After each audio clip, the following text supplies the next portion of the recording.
Ang North Korea ay kilala bilang isa sa pinakasaradong bansa sa buong mundo, kung saan halos lahat ng aspeto ng buhay ay kontrolado ng gobyerno. Mula sa trabaho, tirahan, edukasyon hanggang sa impormasyong pwede mong makita at marinig, lahat ay may limitasyon. Ang pag-alis ng bansa ng walang pahintulot ay hindi lang simpleng paglabag sa batas. Ito ay itinuturing na pagtataksil sa pamahalaan. Dahil dito, ang ideya pa lang ng pagtakas ay agad nang may kaakibat na matinding panganib. Hindi ito basta impulsive decision. Ito ay karaniwang resulta ng matagal na pag-iisip, matinding paghihirap, at pakiramdam na wala ng ibang paraan para mabuhay ng may kalayaan. Kahit ito na ata ang natitirang bansa sa daigdig, hindi ako titira sa buwakan ng lugar na to eh. Pero teka, bago tayo magsimula sa usapang malupet, ay isubscribe mo muna itong channel na ito. Madali lang naman yon, isang pindot lang. Salamat. Sa loob ng North Korea, ang pinakamabigat na epekto ng pagtakas ay hindi lang sa mismong taong aalis, kundi sa kanyang pamilya. May sistemang tinatawag na collective punishment, kung saan pwedeng madamay ang mga kamag-anak ng isang tumakas. Ibig sabihin, kahit matagumpay kang makatakas, may posibilidad na ang mga naiwan mong mahal sa buhay ay makaranas ng parusa. Dahil dito, ang desisyon na tumakas ay hindi lang tungkol sa sariling kaligtasan, kundi isang moral na dilema.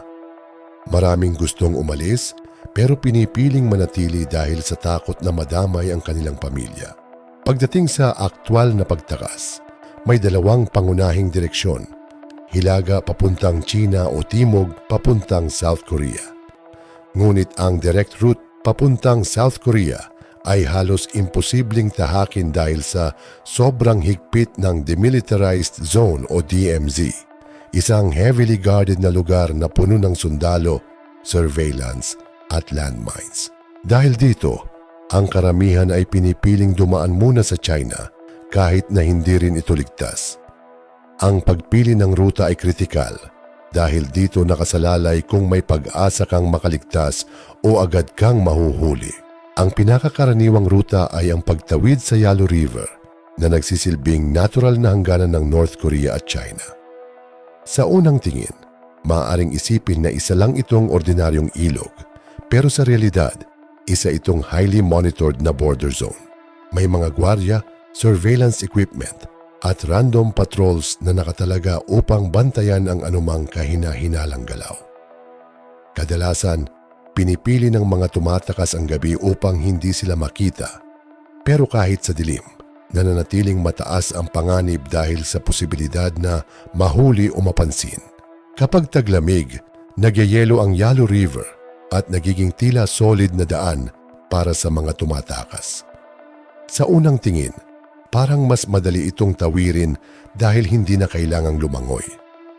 Ngunit sa aktwal na sitwasyon, mas nagiging delikado ito. Ang yelo ay maaaring manipis sa ibang bahagi at pwedeng mabasag anumang oras. Bukod pa dito, ang tunog ng paglakad sa yelo ay mas madaling marinig sa tahimik na gabi, kaya mas mataas ang tsansa na mapansin ng mga bantay.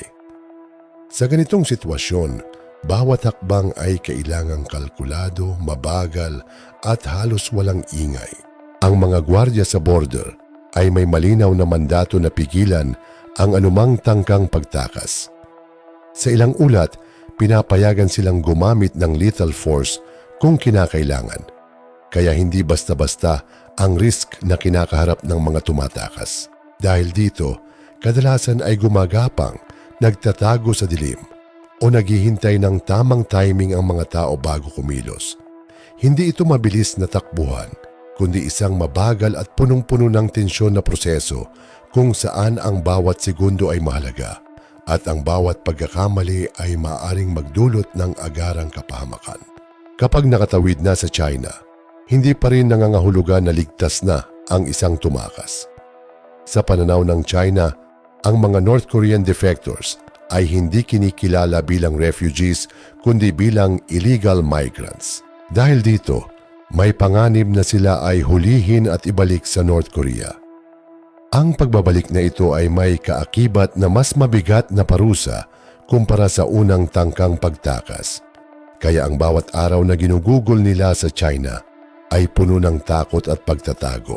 Upang makaligtas sa sitwasyong ito, maraming tumatakas ang umaasa sa tulong ng underground networks o mga fixer na tumutulong sa kanila makalipat mula sa isang lugar papunta sa iba. Ngunit ang sistema na ito ay hindi garantisadong ligtas. May mga pagkakataon na ang mga tumatakas ay naloloko, nabibiktima ng human trafficking o pinagsasamantalahan kapalit ng tulong. Dahil dito, ang pagtakas ay hindi lang laban sa gobyerno kundi pati sa mga taong maaring samantalahin ang kanilang kahinaan. Ang susunod na hakbang para sa marami ay ang paglalakbay patimog papunta sa mga bansang tulad ng Laos o Vietnam. Hindi ito direktang ruta at kadalasan ay dumadaan sa maraming checkpoints, transportasyon at lihim na paglipat-lipat. Ang layunin ay makarating sa isang bansa kung saan maaari silang humingi ng proteksyon sa embahada ng South Korea dahil doon lamang sila may malinaw na tsansa na makapagsimula ng bagong buhay. Ang paglalakbay mula China papunta sa Southeast Asia ay hindi isang diretso at ligtas na biyahe. Kadalasan, ito ay binubuo ng sunod-sunod na lihim na galaw, pagsakay sa iba't ibang sasakyan, pag-iwas sa checkpoints at pananatili sa mga lugar na hindi pamilyar. Ang mga tumatakas ay kailangang sumunod sa utos ng kanilang mga guide o fixer dahil sila lang ang may alam ng ruta. Ngunit kahit may gabay, hindi nawawala ang panganib. Isang maling desisyon, maling tao na mapagkatiwalaan, o simpleng malas ay maaaring magresulta sa pagkakahuli o pagkawala ng walang bakas. Hirap tumakas, no? Tangina. Pero kung ang buhay mo na mararanasan sa bansang yon, puro kahayupan, mas pipilitin ko na lang tumakas. Kumbaga, ride or die na lang. Tuloy natin.